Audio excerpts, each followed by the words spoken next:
Hello, this is What is My Purpose? I'm Andre Harris. First of all, I'd like to give an honor to God, who's the author and finisher of our faith, the author of our salvation. I'd also like to thank the veterans and the men and women that are enlisted in the United States military and thank them for protecting our country. Today, we're here with Aamari Thomas and her parents, um, Will Radford and Bianca Marie Radford. And we're going to be talking to Amari about how she anticipated graduating in the pandemic of 2020. Amari, could you tell the audience, those that are listening, what it felt like when the pandemic hit, and whether you thought you'd graduate or not? It was a little discouraging. Like, I was worried a couple times because things just kept getting pushed back. I did not really think I was going to have a graduation because, it was a new, this whole virus thing, it's, uh, it's fairly new, I guess, and I wasn't prepared for it. Now, when you say you weren't prepared for it, let me ask your parents this. Will and Bianca, I'm going to ask B first. B, Were were you prepared, and how did you help Amari adapt to these times? I wasn't prepared for it. I know she was really anxious about prom, and I just let her know at least she got to go to her junior prom. Even though it wasn't her, it wasn't her school, but at least she got a chance to experience it.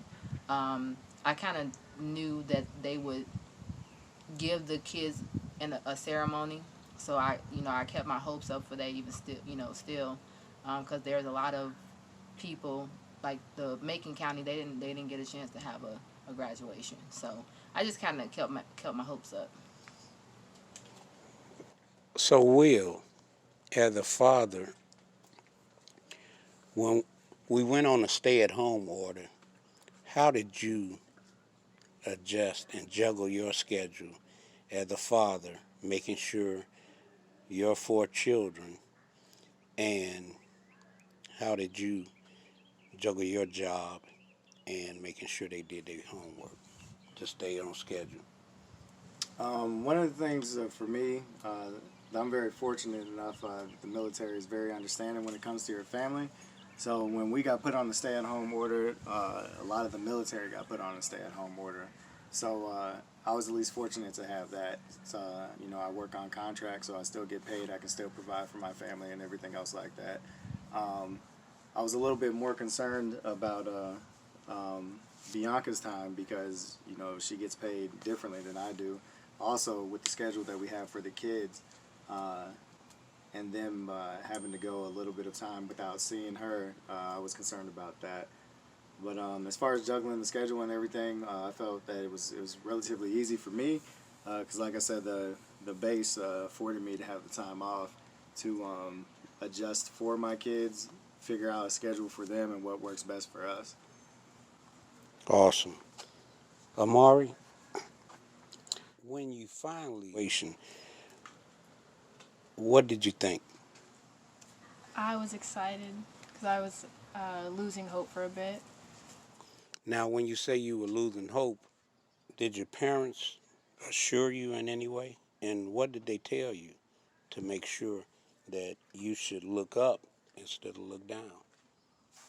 They taught me to focus on the bigger picture. And what is the bigger picture? Career and all that is very important, and what comes after high school is. Now, when you say that you were kind of like losing hope, did you see the obstacle as an opportunity or was it just an obstacle? It was just an obstacle. And explain to the listeners why it was just an obstacle. It just felt like something that was standing in my way of all these things that I wanted. So, when you look at your life and your career, will there be obstacles? Yes, absolutely. I Okay, so who will you turn to when you face an obstacle? Will you just, like the pandemic had you shut down, kind of losing hope? Who will you turn to in the future and get advice? uh, these two probably. And who would that be? Sorry. I mean, the listeners can't My see. mom and dad, they were the Oh, main ones who kept my hopes up and told me to, you know, everything was going to be okay whether or not I got a graduation. so you bossed up on their advice, huh? I did. That's all good.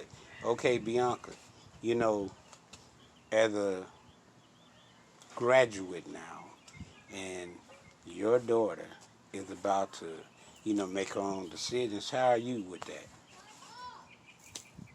I don't know if I like it. I'm gonna be honest. That's a good answer. I don't know.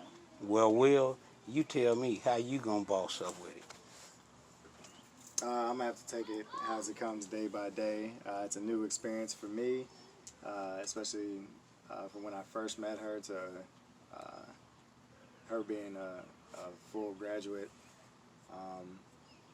Yeah, it's just been a journey either way with me and Aamari and our family.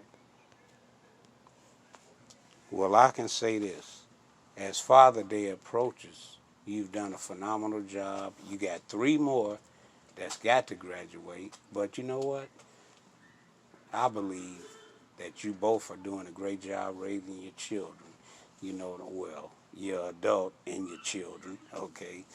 And so, if you, Bianca, could say anything to the listeners to encourage them how to inspire their children as they face, obstacles like we did in the 2020 pandemic, what would you say? Just talk to your kids as much as you can. Spend more time with them because this time goes really fast. All right, now, Will, as the phenomenal dad that you are, all right, what would you inspire a young man or even an older gentleman that's a father, and if something like this was to hit again, how would you inspire them to interact with their adult children as well as the rest of their children? Be the example for them. Don't just tell them. Show them. Show them what success looks like. Because a lot of people, not just children in general, need to see that to help inspire hope. All right, Aamari, it's your turn. Perhaps for the 2021 group of graduates, what would you say to them if something like this was to happen and they didn't understand how to relate? What would you say to inspire them? I just try to keep moving forward and know things will get better. First of all, Aamari, we'd like to say thank you for your time. Thank you for the interview. And we'd like to also say congratulations to you while you anticipated graduating in Pandemic 2020. Thanks for your time. And thank you, Will and Bianca.